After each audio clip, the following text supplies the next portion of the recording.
Good afternoon, Doc. Hi, good afternoon. Long time no see. Napakasarap kong pakiramdam na makita kayo ulit at makasama in promoting this film. Miss Tracy, thank you for having me. Miss Eileen, and of course, Bridgers. Magandang hapon po sa inyo. Nakakaya po ba lahat? Everyone full? Wow, so ayun po, ang pelikulang ginawa namin years ago. Finally, ipalalabas na po siya noong June 12, Independence Day. Malaking bagay po para sa akin ang movie na ito. Ang dami ibig sabihin, especially para sa akin as an actor. Dahil kakaiba po yung experience na naganap sa akin while shooting the film. And lalo na naging meaningful siya dahil ngayong Independence Day, magsa-celebrate tayo ng freedom ng mga inmates na itatanghal natin dito sa pelikula nito. So, yun po. Sana po matulungan niyo kami in promoting the film. This is a project na gusto namin ma-share sa napakaraming audience, and that's why we're lucky that we're partnering with SM at palalabas po kami sa lahat po ng SM nationwide. So, any questions po? The free answer. Our first question will come from Tito Junior. Ba't natagalan itong showing itong movie, considering na matagal mo na ito? Ano po may mga problema ba?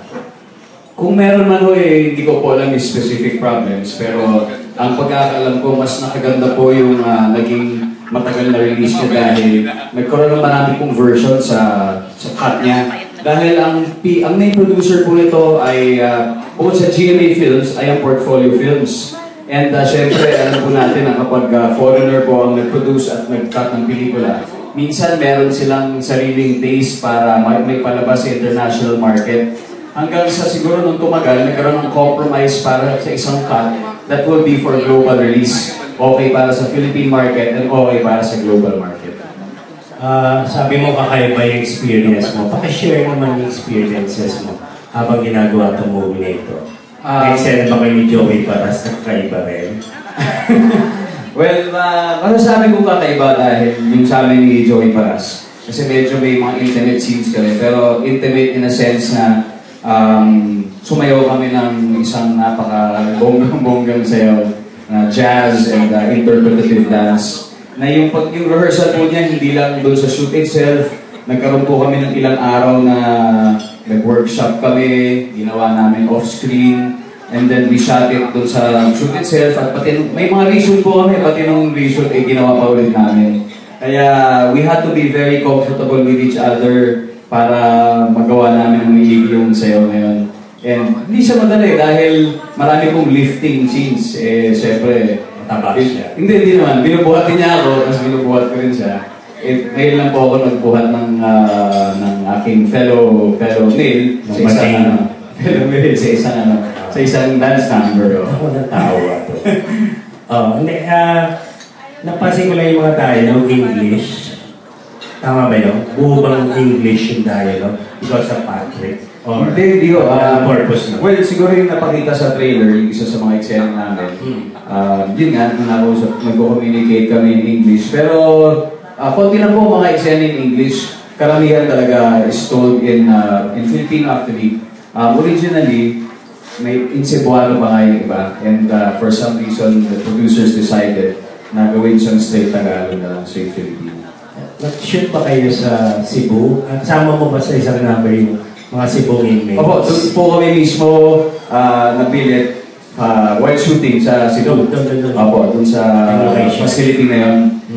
Masabi ko kasi let's say uwi na kami sa hotel para matulog. Pero most of the time, for almost 7 to 10 days straight, doon po talaga kami sa loob ng facility. Yung standby area namin, isa rin sa mga selda. So, talaga nag-immerse po. So, meron bang participation dito yung Cebu inmates? Opo, lahat po sila naging talent as themselves. Yung mga, siyempre, number one, yung dance numbers. Sila po talaga yung bida ron, sila po yung nag-participate. And then, in some of the scenes, like kailangan mo ng crowd, kailangan ng mga tao nag-interact, sila po mismo talaga yung ka-excel namin. So, how different is your role dito sa, after your, yung talaga mas maangas na tik-tik? How different is your role? Iba-utot kasi mas mas ensemble yung yung aking description dito dahil napakarami po namin sa cast na magagaling. Each character po may shining moment, may meaning po sa pelikula yung mga characters Kumbaga equally distributed siya. From me to Patrick to Joey to Ricky Davao, napakarami pa po iba. Pakishare yung experience mo kay Patrick. How is he as an actor or what?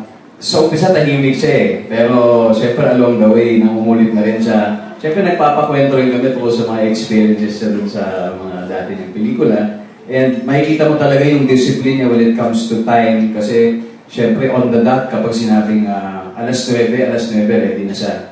Pwede na siya mag-shooting. Tapos, yun na nga lang, mga rin dahil sa edad, kailangan may oras din siya para magpahinga ng maaga. Pero pag sinabing ready